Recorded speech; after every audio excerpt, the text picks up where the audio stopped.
Praise the Lord. നമ്മുടെ വിശ്വാസത്തിൻ്റെ വളർച്ച,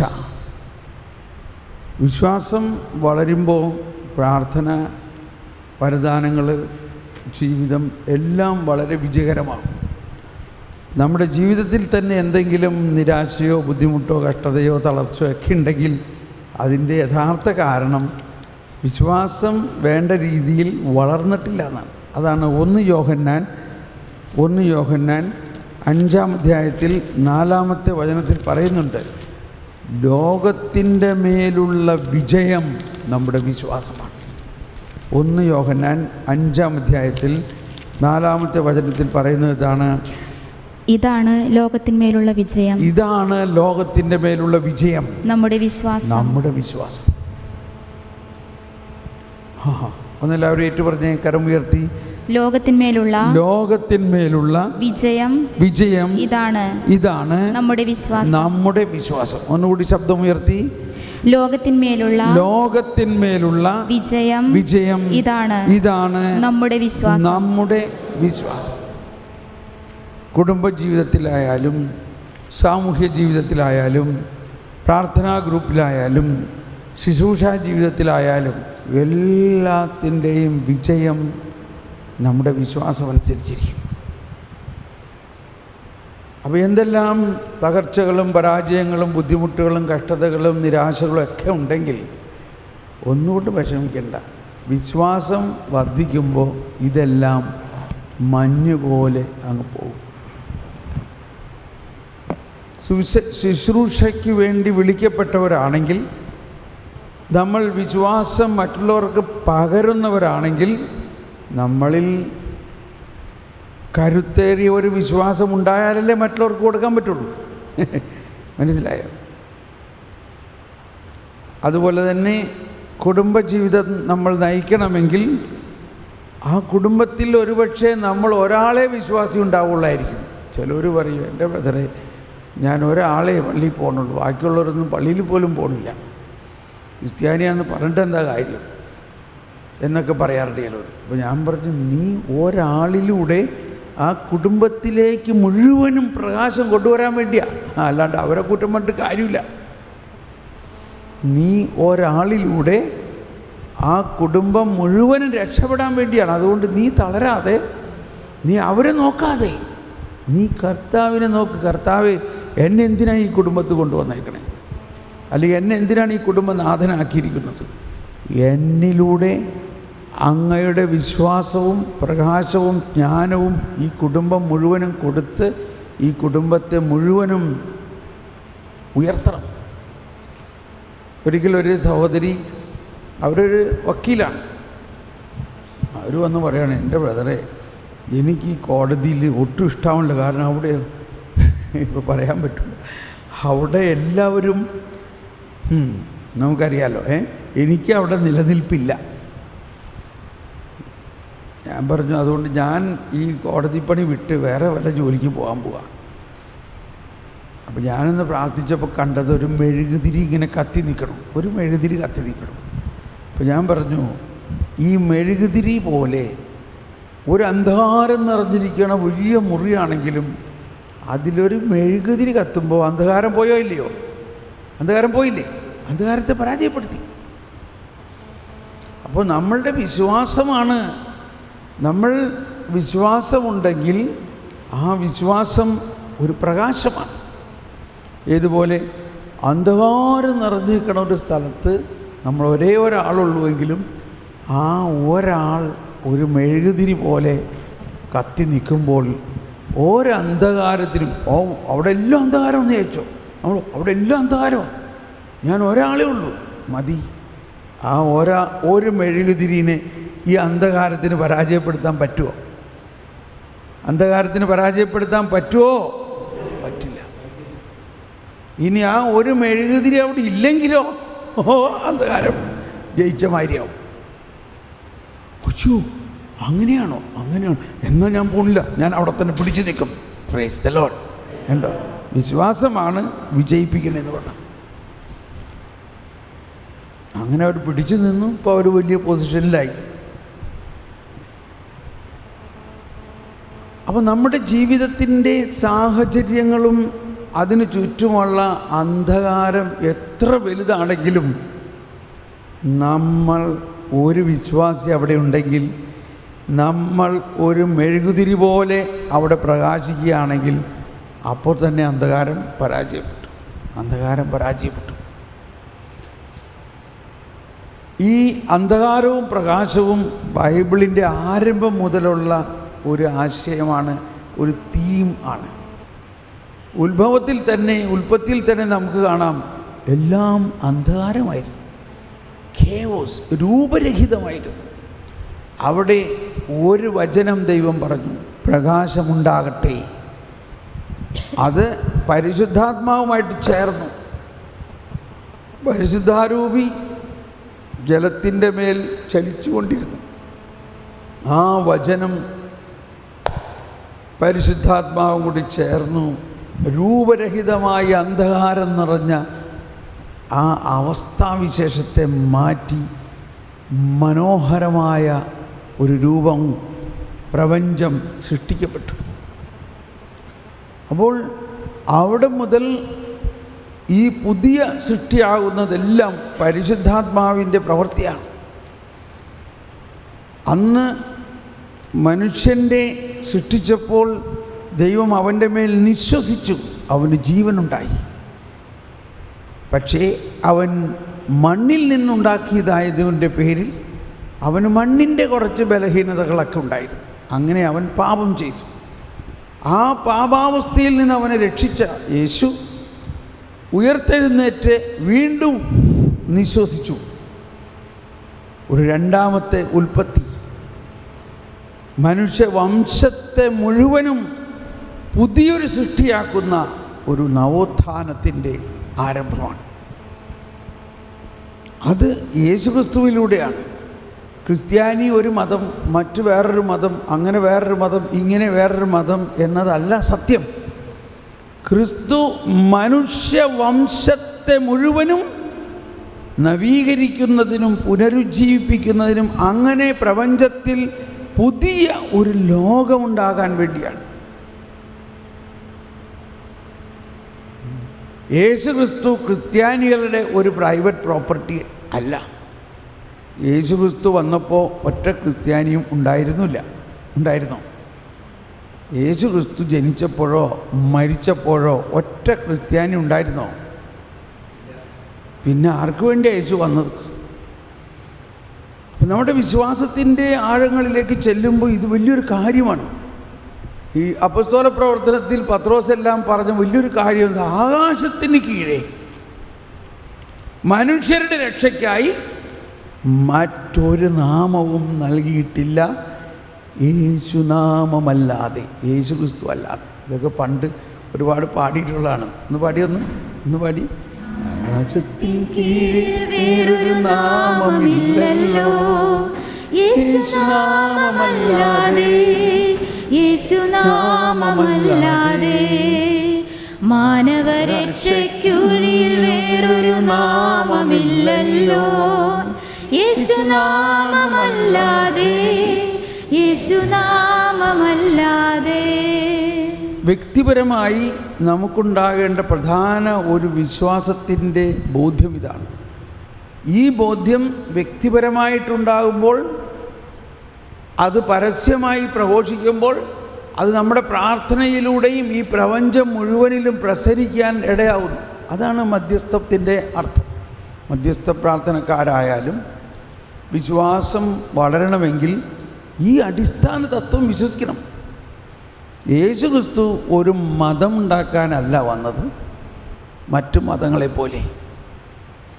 യേശുക്രിസ്തു ലോകം മുഴുവനെയും വിശുദ്ധീകരിച്ച്, നീതീകരിച്ച്, മഹത്വീകരിച്ച് പിതാവിലേക്ക് എല്ലാവരെയും സ്വർഗത്തിലേക്ക് കൊണ്ടുപോകാനാവുന്നത്.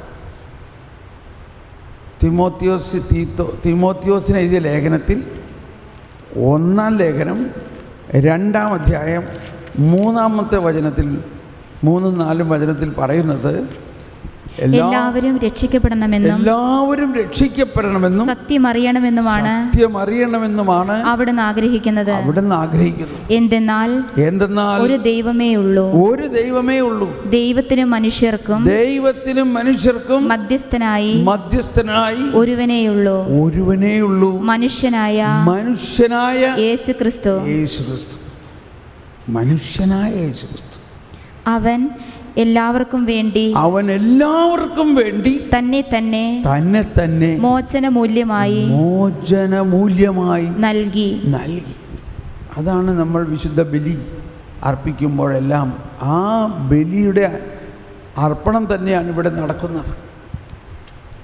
അപ്പോൾ യേശുക്രിസ്തു നമ്മൾ ഓരോരുത്തർക്കും വേണ്ടി ബലിയായി എന്ന് മാത്രം പോരാ, ലോകം മുഴുവനും വേണ്ടി ബലിയായി, മോചനദ്രവ്യമായി, മോചനമൂല്യമായി കൊടുത്തു. അങ്ങനെ ലോകത്തെ നേടിക്കഴിഞ്ഞിരിക്കുന്നു. പക്ഷേ ഇത് നമ്മൾ തന്നെ ശരിക്കും അറിയണം.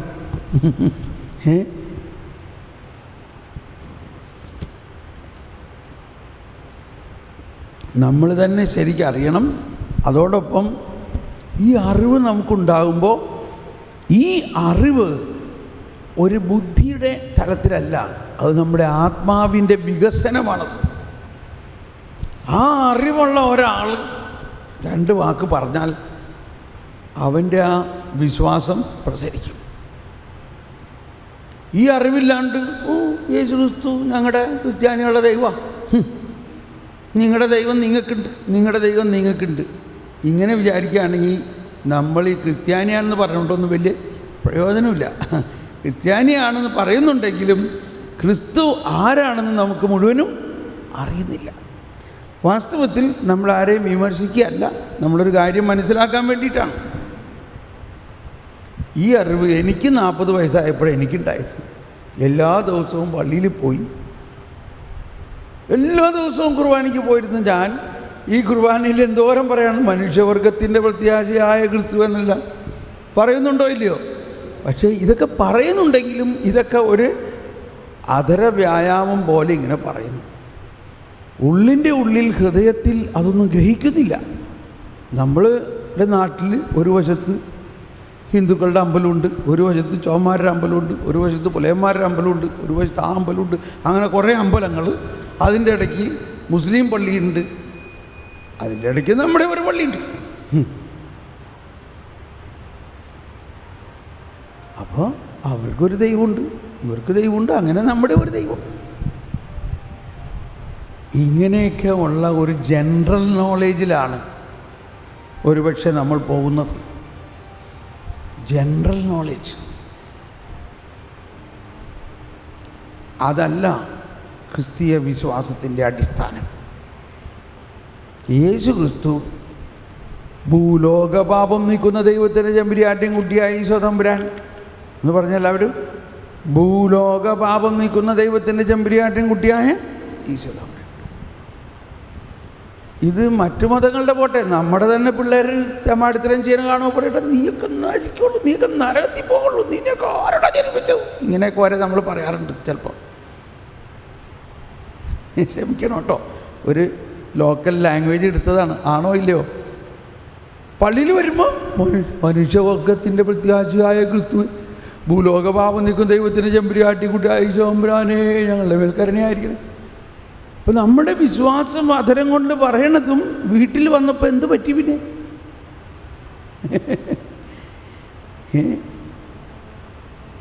അവിടെ നമ്മളുടെ മക്കളോ ഭർത്താവോ ഭാര്യയോ അമ്മായിയമ്മയോ അമ്മായിയപ്പനോ മറ്റുള്ളവരെന്തെങ്കിലും തിന്മ ചെയ്യണ കാണുമ്പോൾ നമ്മൾ മനസ്സിലാക്കണം, കർത്താവ് ഈശോ മിശിഹ ഇവൻ്റെ തിന്മ കൂടി കുരിശിൽ ഏറ്റെടുത്തിട്ടുണ്ട്. ഏറ്റെടുത്തോ എന്നിട്ട് പിന്നെ എന്തുകൊണ്ടാണ് ഇവൻ ഈ തിന്മ ചെയ്യണേ? അതാദ്യം നമ്മൾ വിശ്വസിക്കണം. അവനത് അറിഞ്ഞൂടാ, പ്രധാനമായിട്ട് അവനതറിയില്ല. ഒരിക്കലും അമ്മച്ചി പറയാണ്, എൻ്റെ ബ്രദറെ, എൻ്റെ മോൻ മദ്യപിച്ച് വന്ന് കഞ്ചാവ് ഓടിച്ച് അവനെ ഞാൻ നാളെ വീട്ടിൽ കയറ്റില്ല. ഞാൻ പറഞ്ഞു, എന്നോട് ഇതൊക്കെ എന്തിനാ പറയണേ? അല്ല ബ്രദർ, ഒന്ന് പ്രാർത്ഥിക്കും, ഞാൻ പറഞ്ഞു ഇത് പ്രാർത്ഥിക്കണമെങ്കിൽ ആദ്യം അമ്മച്ചിക്ക് മനസ്സിലാകണം കർത്താവ് ഈശോ മിശിഹ എന്ത് ചെയ്തു, എന്താണ് ഈശോയിൽ വിശ്വസിക്കുന്നു എന്നതിനർത്ഥം. അപ്പോൾ ഞാൻ ചോദിച്ചു, ഭൂലോക പാപം നീക്കുന്ന ദൈവത്തിൻ്റെ എമ്പുരാട്ടിയും കുട്ടിയായ ഈശോ അമ്പുരാനെ എന്ന് പ്രാർത്ഥിക്കാറുണ്ടോ? പിന്നെ അത് നമ്മളെപ്പോഴും പ്രാർത്ഥിക്കണമല്ലേ. അപ്പോൾ അതിൻ്റെ അർത്ഥം എന്താ? അതൊക്കെ ഇപ്പോൾ അർത്ഥം വിചാരിച്ചിട്ടാണോ പ്രാർത്ഥിക്കണേ?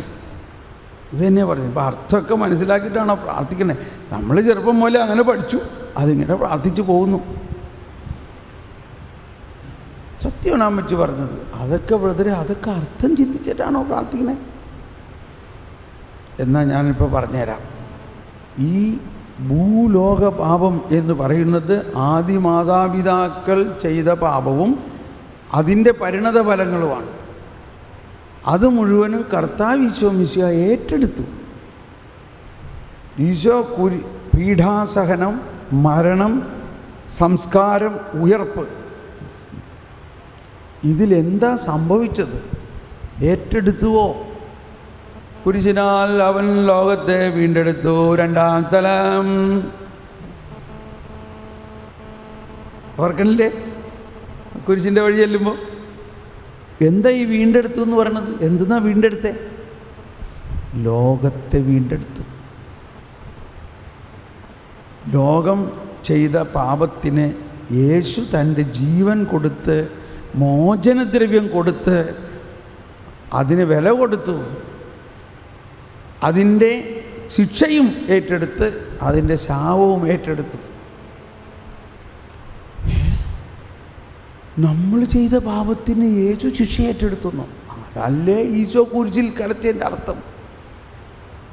അത് ശരിയാണല്ലോ.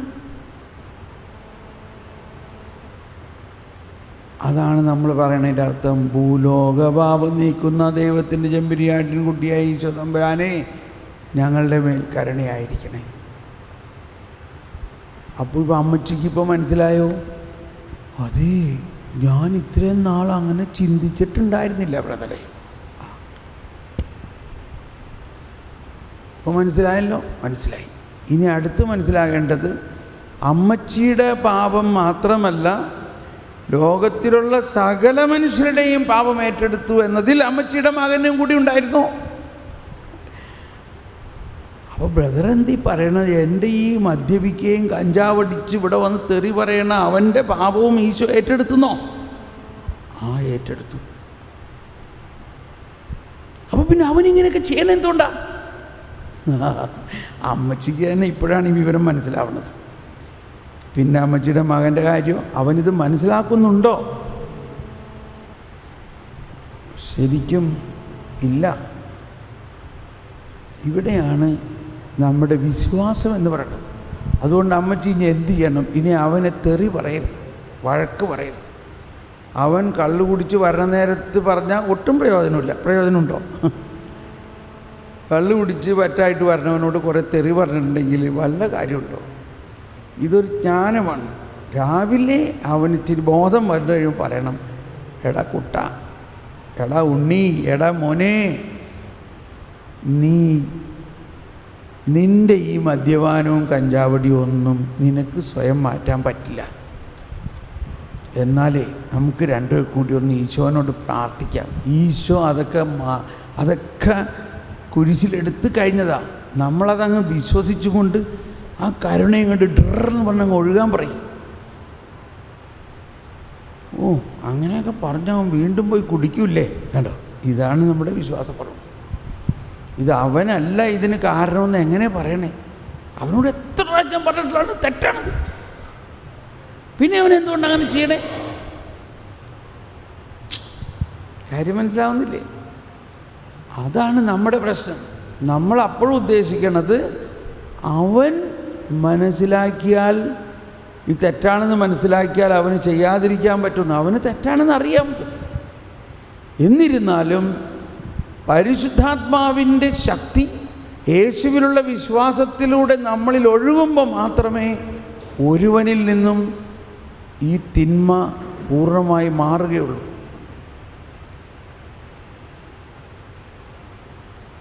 അതാണ് യേശു ക്രിസ്തുവിലുള്ള വിശ്വാസത്തിൻ്റെ അടിസ്ഥാനം. അപ്പം നമ്മൾ ഓരോരുത്തരും എന്തെല്ലാം തിന്മ ചെയ്യുന്നവരായാലും യേശുവിൽ ഈ ബോധ്യത്തോടെ വിശ്വസിക്കുകയാണെങ്കിൽ ആ തിന്മയ്ക്ക് നമ്മളിലൊരു ആധിപത്യം ഉണ്ടാവില്ല. വിശ്വാസത്തിൻ്റെ ആധിപത്യത്തിൽ നമ്മൾ വളരും. വിശ്വാസത്തിൻ്റെ ആധിപത്യം.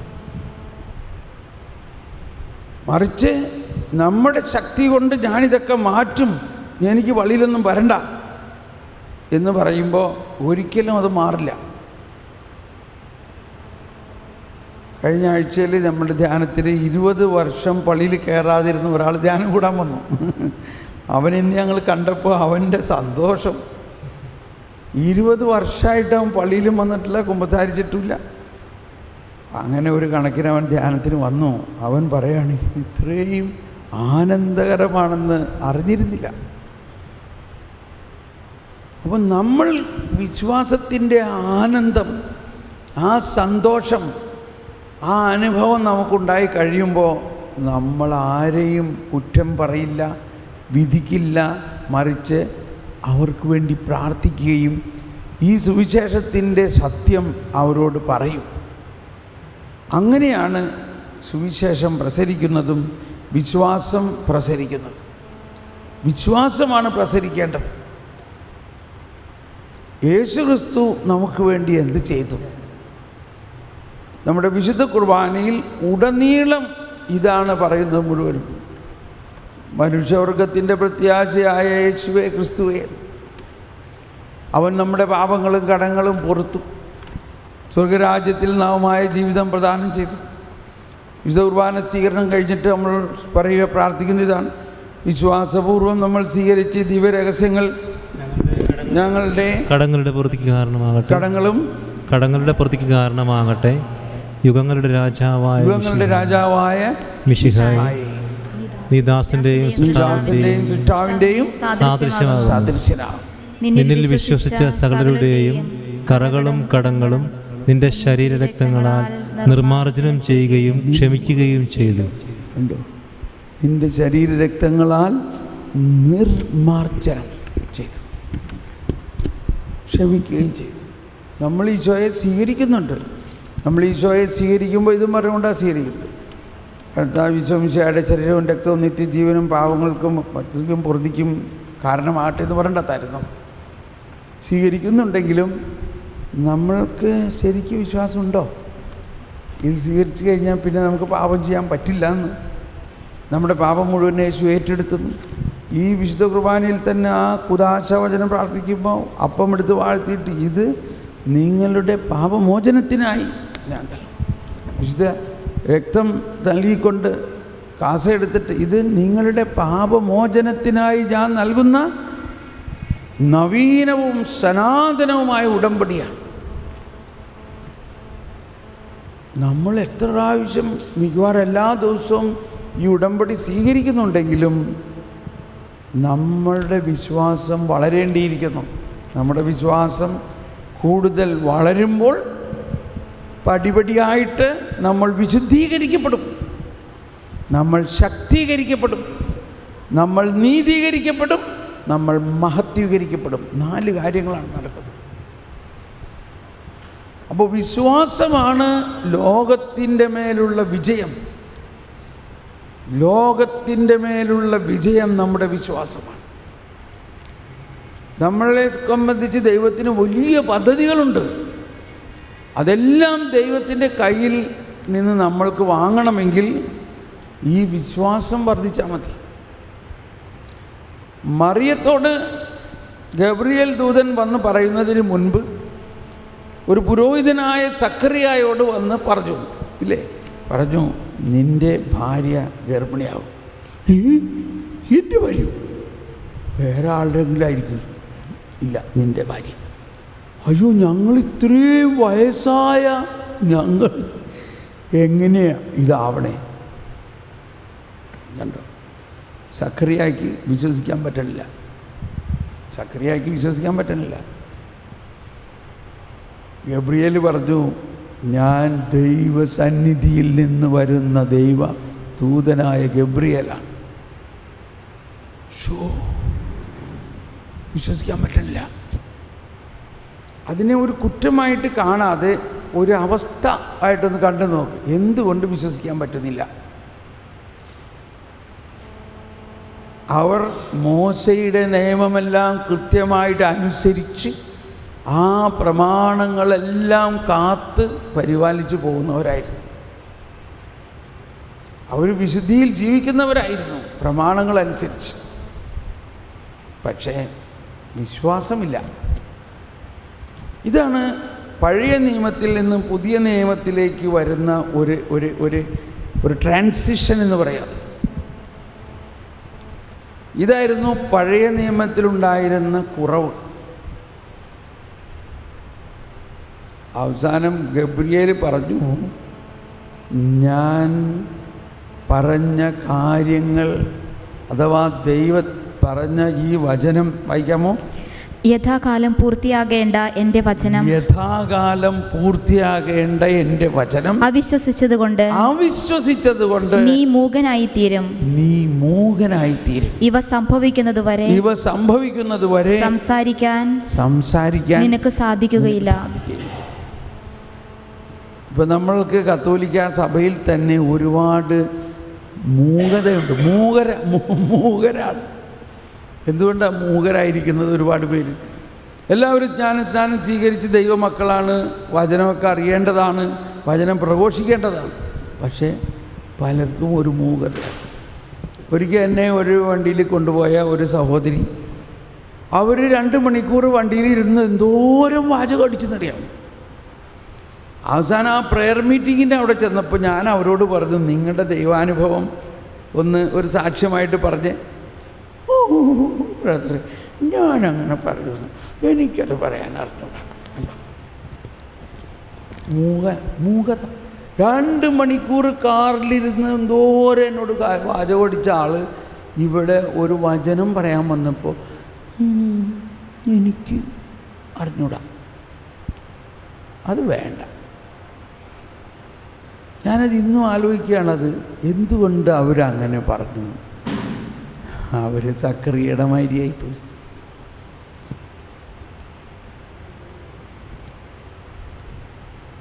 എന്തുകൊണ്ട്? വചനത്തിൽ വിശ്വാസമില്ല. അപ്പോൾ നമ്മുടെ വിശ്വാസം വർദ്ധിക്കുന്നതിൻ്റെ ഒരു പോയിൻ്റ് എന്താ? അടുത്ത് മറിയത്തിനോട് ഈ ഗബ്രിയേൽ ചെന്ന് പറഞ്ഞപ്പോൾ മറിയം ഉടനെ പറഞ്ഞു, ഇതെങ്ങനെ സംഭവിക്കും? ഞാനൊരു പുരുഷനെ അറിയില്ലല്ലോ. ഉടനെ മലാഖ പറഞ്ഞു. അതെല്ലാം പറഞ്ഞിട്ട് മറിയം വിശ്വസിച്ചു. ഒരു പുരുഷനില്ലാതെ ഗർഭിണിയാകുമെന്ന് മറിയം വിശ്വസിച്ചു. എന്തുകൊണ്ട് വിശ്വസിച്ചു? കർത്താവ് അരുളി ചെയ്തു. അതാണ് നമ്മുടെ വിശ്വാസികളുടെ പ്രാർത്ഥന. വിശ്വാസികളുടെ പ്രധാന പ്രാരംഭ പ്രാർത്ഥന എന്താ? കർത്താവിൻ്റെ മാലാഖ. എന്താ കർത്താവിൻ്റെ മാലാഖ എന്ന് പറഞ്ഞാൽ? കർത്താവിൻ്റെ മാലാഖ പരിശുദ്ധ മറിയത്തോട് വചിച്ചു. എന്താ വചിച്ചത്? മറിയം പരിശുദ്ധാത്മാവിലൂടെ ഗർഭിണിയായി. അത് വചിച്ചപ്പോൾ മറിയം വിശ്വസിച്ചതുകൊണ്ടാണ്. ഇതാ കർത്താവിൻ്റെ ദാസി, നിന്റെ വചനം എന്നിൽ പൂർത്തിയാകട്ടെ എന്ന് പറഞ്ഞു. ഇതാണ് പഴയ നിയമവും പുതിയ നിയമവും തമ്മിലുള്ള വ്യത്യാസം. ഒരു പുരോഹിതനായ സക്കറിയാക്ക് അങ്ങയുടെ വചനം എന്നിൽ പൂർത്തിയാകട്ടെ എന്ന് പറയാൻ പറ്റിയില്ല. എന്നാൽ മറിയത്തിന് പറയാൻ പറ്റി. ആ മറിയം സക്കറിയായുടെ വീട്ടിൽ അവസാനം വന്നപ്പോൾ എലിസബത്തിൽ പരിശുദ്ധാത്മാവ് നിറഞ്ഞ്, എലിസബത്ത് പരിശുദ്ധാത്മാവ് നിറഞ്ഞുകൊണ്ട് ഉച്ചസ്വരത്തിൽ പറഞ്ഞു, ഓ എൻ്റെ കർത്താവിൻ്റെ അമ്മ, എൻ്റെ അടുത്ത് വരാനുള്ള ഭാഗ്യം. കർത്താവ് അരുളി ചെയ്ത കാര്യങ്ങൾ വിശ്വസിച്ചവളെ നീ ഭാഗ്യവതി. കണ്ടോ എന്തായിരുന്നു അപ്പോൾ വിശ്വാസത്തിൻ്റെ ഒരു ഗ്യാഡ് സ്റ്റിക്ക്? വിശ്വാസത്തിൻ്റെ ഒരു പ്രധാന പോയിൻ്റ് എന്താ? കർത്താവ് അരുളി ചെയ്ത വചനം മറിയം വിശ്വസിച്ചു. സക്കറിയ വിശ്വസിക്കാൻ പറ്റിയില്ല. കുറ്റമായിട്ടല്ല, അവസ്ഥയായിട്ട് മനസ്സിലാക്കുക.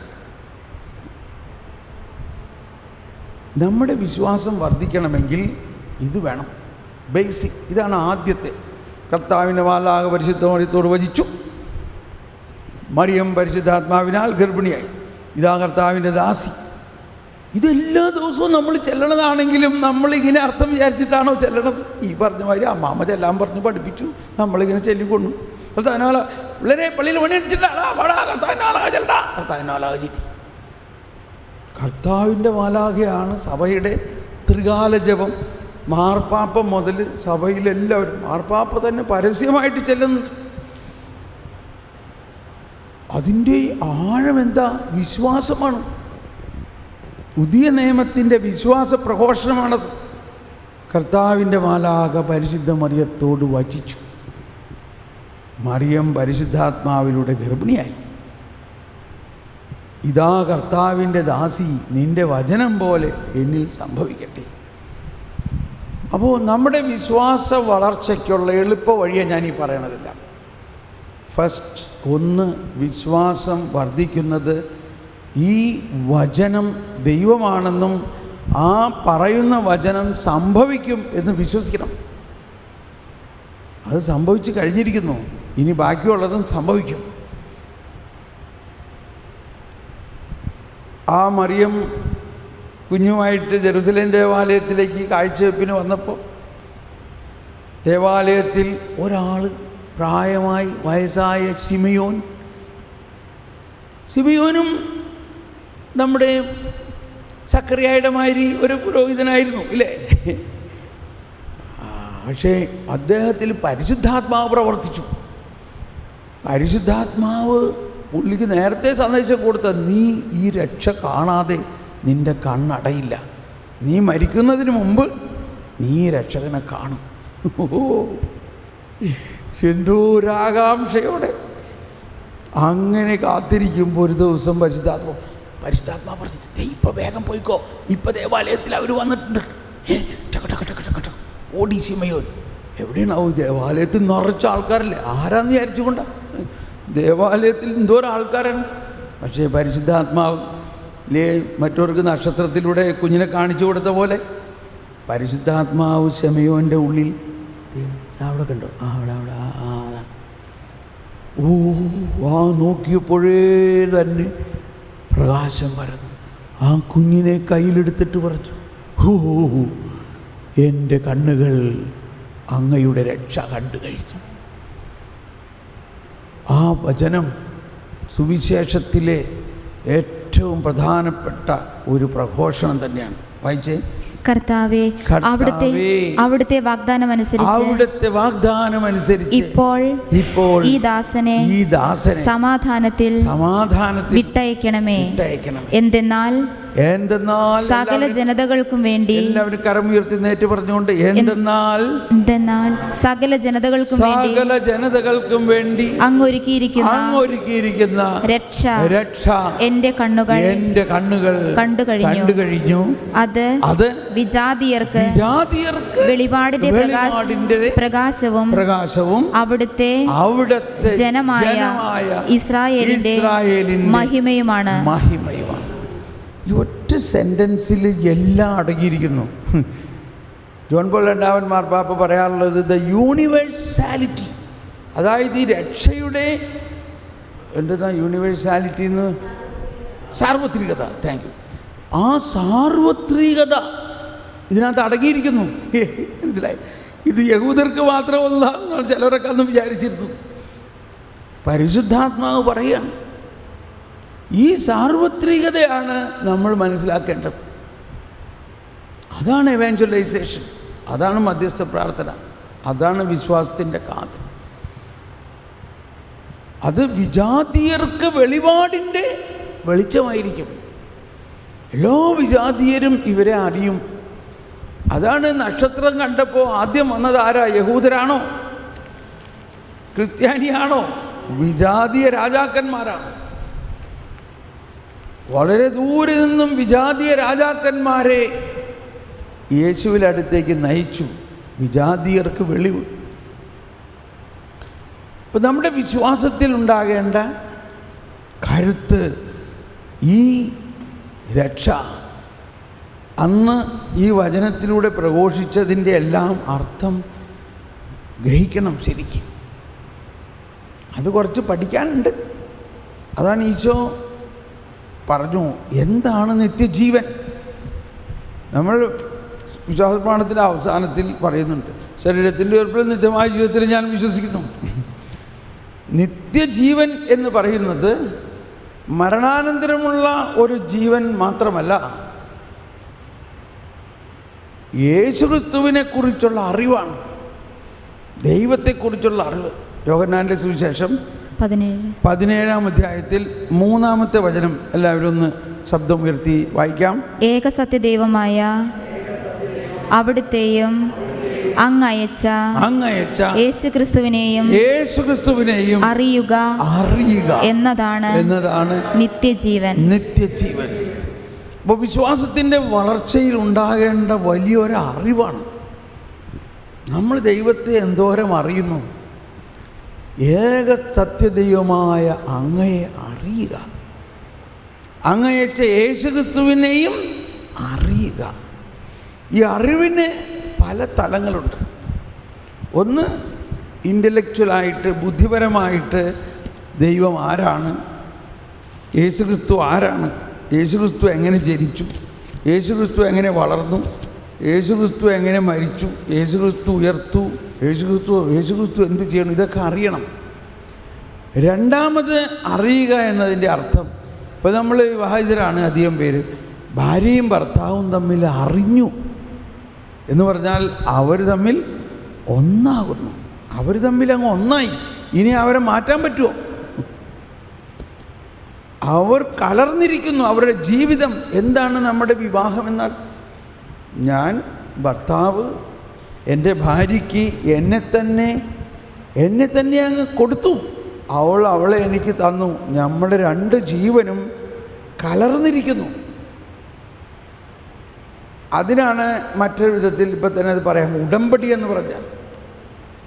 ഇത് നവീനവും സനാതനവുമായ ഉടമ്പടിയാണ്.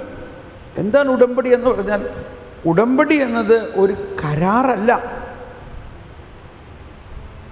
ഈ ബിൽഡിംഗ് ഉണ്ടാക്കാൻ, ഈ പള്ളി ഉണ്ടാക്കാൻ കരാർ ചെയ്തു. പള്ളി ഉണ്ടായി കഴിഞ്ഞപ്പോൾ കരാർ കഴിഞ്ഞില്ലേ? അങ്ങനെ കഴിയുന്ന ഒന്നല്ല ഉടമ്പടി എന്ന് പറഞ്ഞാൽ. ഒരിക്കലും പിന്നോട്ടെടുക്കാൻ പറ്റാത്ത ഒരു കലർന്ന ജീവിതം തമ്മിൽ പരസ്പരം ലയിക്കുന്ന ഒരവസ്ഥയാണ്.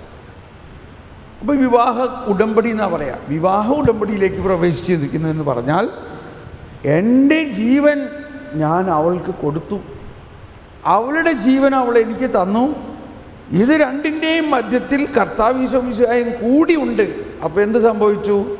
കർത്താവ് സിമൻ്റ് ഇട്ട് ഉറപ്പിച്ച പോലെ, ഇനി ഒരിക്കലും മാറ്റാത്ത പോലെ ഞങ്ങളുടെ രണ്ട് ജീവനും കർത്താവിൽ ഒന്നായിരിക്കുന്നു. അതാണ് ഉടമ്പടി ബന്ധം. സുവിശേഷത്തിൽ ഒരുപാട് സ്ഥലത്ത്, അല്ലെങ്കിൽ ബൈബിളിൽ പഴയ നിയമത്തിലെ പഴയ ഉടമ്പടി, ആ ഉടമ്പടിയിൽ കുറവുകളുണ്ടായിരുന്നത് കൊണ്ട് പുതിയൊരു ഉടമ്പടി ഉണ്ടാക്കിയിരിക്കുന്നു. പഴയ കാലത്ത് ഉടമ്പടി മോശ ഉണ്ടാക്കിയത് കുഞ്ഞാടുകളുടെ രക്തം തെളിച്ചുകൊണ്ടാണ്. എങ്കിൽ പുതിയ ഉടമ്പടി കുഞ്ഞാടിൻ്റെ രക്തമാണോ? കർത്താവ് ഈശോ മിശിഹാ തൻ്റെ രക്തം നൽകിക്കൊണ്ട് എന്ന് പറഞ്ഞാൽ ദൈവം തന്നെ നൽകി. അപ്പോൾ എന്തായി? ഉടമ്പടി ഒരു വിവാഹം പോലെ തന്നെയാണ്. കുഞ്ഞാടിൻ്റെ വിവാഹത്തിൽ വരുവിൻ എന്ന് പറയുന്നു. ഈ കുഞ്ഞാടായ യേശുക്രിസ്തു ആകുന്ന ദൈവം തൻ്റെ ജീവൻ നമ്മളാകുന്ന മണവാട്ടിക്ക് തന്നുകൊണ്ട്, മണവാട്ടിയാകുന്ന നമ്മൾ നമ്മുടെ ജീവൻ യേശുവിനും കൊടുത്തപ്പോൾ എന്ത് സംഭവിച്ചു? ഈ ഉടമ്പടി ബന്ധമായി. ഇപ്പോൾ ഇനി നല്ല എളുപ്പം മനസ്സിലാവും. ഇപ്പം നമ്മൾക്ക് ചില സമയത്ത് കുടുംബജീവിതത്തിൻ്റെ പശ്ചാത്തലത്തിൽ ഭർത്താവിന് ഭയങ്കര സ്നേഹമുണ്ട് ഭാര്യയോട്, പക്ഷെ ഭാര്യയ്ക്ക് സ്നേഹമില്ല. അല്ലെങ്കിൽ ഭാര്യയ്ക്ക് അയാൾ ഭയങ്കര സ്നേഹമുണ്ട്, പക്ഷെ അയാൾക്ക് സ്നേഹമില്ല. അപ്പോൾ ആ ബന്ധം ശരിയാവോ? ബന്ധം ഉണ്ട്. അപ്പോൾ ഭാര്യയെ കുറേ നേരം കാത്തിരുന്ന് ചോറൊക്കെ വിളമ്പി വെച്ച് ഭയങ്കര സ്നേഹത്തിൽ, ആശാൻ വന്നില്ല. വൈകുന്നേരമായി, രാത്രിയായി, 10-11 മണിയായപ്പോൾ ഇച്ചിരി വാട്ടീസൊക്കെ അടിച്ച ആൾ പതുക്കനെ വന്നു. കട്ടിലുമ്മ കിടക്കാൻ പോയിട്ടില്ല, ഞാനിവിടെ ഒന്നും കിടക്കണില്ല എന്ന് പറഞ്ഞ് അവിടെ വേറെ ഇടത്ത് പോയി കിടന്നു. ഇപ്പോൾ ഉടമ്പടി നടപ്പായോ? അപ്പം എന്ന പോലെ ദൈവത്തിന് നമ്മളോട് സ്നേഹമുണ്ട്. ദൈവം എല്ലാവരെയും സ്നേഹിക്കുന്നു. ദൈവം സ്നേഹമാണ്. ദൈവം സ്നേഹമാണെങ്കിലും ഈ സ്നേഹം നമ്മൾ യഥാർത്ഥമായി അനുഭവിക്കണമെങ്കിൽ നമ്മളും ദൈവത്തെ അങ്ങോട്ട് സ്നേഹിക്കണം. ഏതുപോലെ ഇപ്പോൾ ഭാര്യയോ ഭർത്താവോ ഒരാൾ അങ്ങോട്ട് സ്നേഹിക്കുന്നത് കൊണ്ട് അവർ തമ്മിലുള്ള ബന്ധം ആവുന്നില്ല. ബന്ധം ലീഗലായിട്ടുണ്ട്. പക്ഷെ അവരൊന്നാകണമെങ്കിൽ, ശരിക്കും ഒരു ആത്മസന്തോഷം ഉണ്ടാകണമെങ്കിൽ അവർ രണ്ടുപേരും സ്നേഹിക്കണം. ഇവിടെയാണ് നമ്മളുടെ വളർച്ച. ദൈവം നമ്മളെ സ്നേഹിക്കുന്നുണ്ട്. ദൈവം എല്ലാവരെയും സ്നേഹിക്കുന്നുണ്ട്. ദൈവം പക്ഷപാതം കാണിക്കുന്നില്ല. പക്ഷേ നമ്മൾ അതുപോലെ തന്നെ ദൈവത്തെ അങ്ങോട്ട് സ്നേഹിക്കുമ്പോഴാണ് ബന്ധം സന്തോഷമായിട്ട് മാറുന്നത്. നമ്മൾ ദൈവത്തെ അങ്ങോട്ട് സ്നേഹിക്കണമെങ്കിൽ ദൈവത്തെക്കുറിച്ച് കുറച്ചൊക്കെ അറിയണം. അതാണ് ഈശോ പറഞ്ഞത്, ഏക സത്യദൈവമായ അങ്ങയെയും അങ്ങയച്ച യേശുക്രിസ്തുവിനെയും അറിയുക എന്നതാണ് നിത്യജീവൻ. അപ്പം ഈ അറിവിൽ തന്നെയാണ്, ഈ അറിവ് നമുക്ക് തരുന്നത് സുവിശേഷത്തിലൂടെയാണ് കൂടുതലായിട്ട്. പഴയ നിയമത്തിൽ ഇതിനെക്കുറിച്ച് അറിവുകൾ ഉണ്ടായിരുന്നുവെങ്കിലും പൂർണ്ണമായ അറിവ് ആ പുത്രൻ തന്നെ ഇറങ്ങി വന്നിരിക്കുകയാണ്. ഭാഗികമായി പഴയ നിയമത്തിൽ അറിവുകളുണ്ടായി, എന്നാൽ പുതിയ നിയമത്തിൽ പുത്രൻ മണവാളൻ തന്നെ നേരിട്ട് വന്നിരിക്കും. ഞാനിങ്ങനെ പറയാറുണ്ട്, ഈ ഇടയ്ക്ക് കല്യാണ കാര്യങ്ങളൊക്കെ ആലോചിക്കുമ്പോൾ ചെറുക്കൻ ഫോറിനിലാണെങ്കിൽ നമ്മൾക്ക് എങ്ങനെ പെണ്ണ് കാണാനൊക്കെ സാധിക്കും അല്ലേ? പെണ്ണിനെ കണ്ടാലല്ലേ കല്യാണം ഉറപ്പിക്കാൻ പറ്റുള്ളൂ. അപ്പോൾ നമ്മൾ കാരണവന്മാർ അച്ഛൻ വന്നു ഇതൊന്നും പറഞ്ഞ് തീർന്നിട്ട് നമുക്ക് കുർബാനിക്കുകയാണ്. അപ്പം ഈ ഇടയ്ക്ക് ചെറുക്കൻ ഫോറിനിലാണ്. നമ്മൾ കാരണവന്മാർ പെണ്ണിനെ കല്യാണം ആലോചിക്കാൻ വേണ്ടി പല അഡ്വർടൈസ്മെൻറ്റൊക്കെ നടത്തി കണ്ടുപിടിച്ചു ഇവൻ ഫോറിനിലാണ്.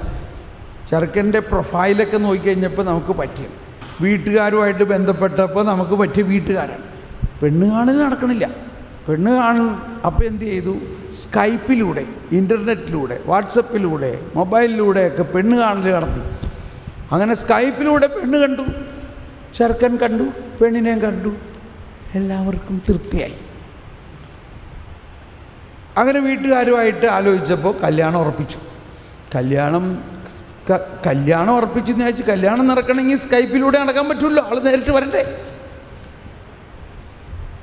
അതിനിടയ്ക്ക് കല്യാണം ഉറപ്പിച്ചെന്ന് അറിഞ്ഞോടുകൂടി ചെറുക്കനും പെണ്ണും ഇഷ്ടം പോലെ സംസാരിക്കാൻ തുടങ്ങി, ഫോണിലൂടെയും സ്കൈപ്പിലൂടെയൊക്കെ. അപ്പോൾ നമുക്കും ആകാംക്ഷയായി അവനോടൊന്ന് സംസാരിക്കാൻ, അല്ലെങ്കിൽ അവൻ്റെ പടം ഒന്ന് കാണാൻ. അപ്പോൾ ചെറുക്കൻ ഇഷ്ടം പോലെ പടങ്ങളിങ്ങനെ അയച്ചു. പല ഷർട്ടിട്ടുകൊണ്ടും പാൻറ്റിട്ടുകൊണ്ടും ഗാർഡനിൽ നിന്നിട്ടും അവിടെ നിന്നിട്ടും ഒക്കെ ഉള്ള പടങ്ങൾ അയച്ചു. ഈ പടങ്ങൾ വന്ന് നമ്മൾ വീട്ടുകാരെയൊക്കെ അറിയിച്ചത് ഇവനാണ് മണവാളൻ, അടുത്ത വർഷം മധ്യവേനൽ അവധിക്ക് അവൻ വരും. Praise the Lord. അവൻ വരും, അവൻ വരും, അവൻ വരും, മണവാളൻ വരും എന്ന ആ പ്രത്യാശയാണ്. ഈ പടം ഇങ്ങളെ അയച്ചുകൊണ്ടിരിക്കുന്നതാണ് ഈ പഴയ നിയമത്തിൽ ഓരോ പ്രവാചകന്മാരും ചെയ്തത്. മനസ്സിലായോ? മണവാളൻ വരും. യെശയ്യാ പറഞ്ഞു അവനിങ്ങനെ ആയിരിക്കും, അവൻ എത്ര അടി കൊണ്ടാലും മിണ്ടൂല്ല, കുഞ്ഞാടിനെ പോലെ, അവൻ കുഞ്ഞാടിനെ പോലെ ആണ്. എസെക്കിയേലും അതുപോലെ കുറേ പടം അയച്ചു. ഇതൊക്കെയാണ് അവൻ്റെ ലക്ഷണങ്ങൾ. പണ്ടേ മുതൽ മോശയുടെ പുസ്തകത്തിൽ തന്നെ പടം അയക്കാൻ തുടങ്ങിയിട്ടുണ്ട്. സങ്കീർത്തനങ്ങളിൽ മുഴുവനും അവനെക്കുറിച്ചുള്ള വർണ്ണനയാണ്. പണിക്കാരുപേക്ഷിച്ച് കളഞ്ഞ കല്ല്, മൂലക്കല്ല്, ഇങ്ങനെ ഓരോ പ്രവാചകന്മാരും ഇവനെ, ഈ വരാനിരിക്കുന്നവനെക്കുറിച്ചുള്ള പടങ്ങൾ അയച്ചിരിക്കുന്നു. അങ്ങനെ അവസാനം സമയം സമാഗതമായി. അവൻ വന്നു നമ്മുടെ വീട്ടിൽ വന്നിരിക്കണം. അതാണ് പുതിയ നിയമം. അവൻ വന്ന് നമ്മുടെ വീട്ടിൽ വന്നിരിക്കുമ്പോൾ ഇനി പടം കാണണോ അവനെ നേരിട്ട് കാണണോ? പറയും. എന്ത് വേണം പറയും? നമ്മുടെ മണവാളൻ നമ്മുടെ വീട്ടിലിരിക്കുമ്പോൾ അവനെ നേരിട്ട് കണ്ട് അവനോട് സംസാരിക്കണോ അതോ പടം നോക്കിയിരിക്കണോ? സമാധാനമായില്ലേ? ശരിയല്ലേ? അതാണ് നമ്മളുടെ വിശ്വാസത്തിലുണ്ടാകേണ്ട ഒരു മാറ്റം. പഴയ നിയമത്തിൽ യേശുവിനെക്കുറിച്ച്, വരാനിരിക്കുന്ന മിശിഹായെക്കുറിച്ചുള്ള പ്രവചനങ്ങളാണ്. അവൻ ഇന്നമാതിരിയാണ്, അവൻ വരും. എന്നാൽ പുതിയ നിയമം എന്ന് പറഞ്ഞാൽ വന്ന് കഴിഞ്ഞിരിക്കുന്നു. അവൻ നമ്മുടെ കൂടെയുണ്ട്. അവനെ നമ്മൾക്ക് ഒന്നാകാൻ, നമ്മൾ ഭക്ഷിക്കാൻ നമുക്ക് തരുന്നു. ഇതിൽ കൂടുതൽ എന്താ വേണ്ടേ? അവൻ നമ്മളോടൊത്ത് ഊണിനിരിക്കുന്നു. അവൻ നമുക്ക് എന്തും ചെയ്തു തരും. നമ്മുടെ മണവാളൻ, നമ്മുടെ മരുമകൻ. മനസ്സിലായോ? വളരെ എളുപ്പം മനസ്സിലായോ? ഈ ബോധ്യത്തിൽ നമ്മൾ ഈശോയെ സ്വീകരിക്കണം. ഈ ബോധ്യത്തിൽ പഴയ നിയമവും പുതിയ നിയമവും തമ്മിൽ നമ്മൾ വേർതിരിപ്പോടെ മനസ്സിലാക്കണം. ബൈബിള് ഒരു വലിയ പുസ്തകമാണ്. അതിൽ ഈ രണ്ട് ഭാഗത്തിന് വ്യത്യാസമുണ്ട്. ഇപ്പോഴേ നമ്മുടെ വിശ്വാസം ക്ലിയർ ആകുള്ളൂ. ഓക്കെ, ഈ ബോധ്യത്തോടെ നമുക്ക് ഈ വിശ്വാസത്തിൻ്റെ പുതിയ നിയമത്തിൻ്റെ ആണ് ബലി. അതാണ് ബലി ആരംഭിക്കുന്നത്. അന്നാ പെസഹ തിരുനാളിൽ കർത്താവരുളിയ കൽപ്പന. കേട്ടോ, അന്നാ സീനായ് മലമുകളിൽ മോശ നൽകിയ കൽപ്പന പോലെ എന്ന് പറഞ്ഞിട്ടാണോ ബലി ആരംഭിക്കണേ? ആണോ? അല്ല. എങ്ങനെ ആരംഭിക്കണേ? അന്നാ പെസഹ തിരുനാളിൽ കർത്താവരുളിയ കൽപ്പന പോൽ. Praise the Lord. അപ്പോൾ ഇത്രയും ഓർത്തുകൊണ്ട് നമുക്ക് ബലിയിലേക്ക് പ്രവേശിക്കാം.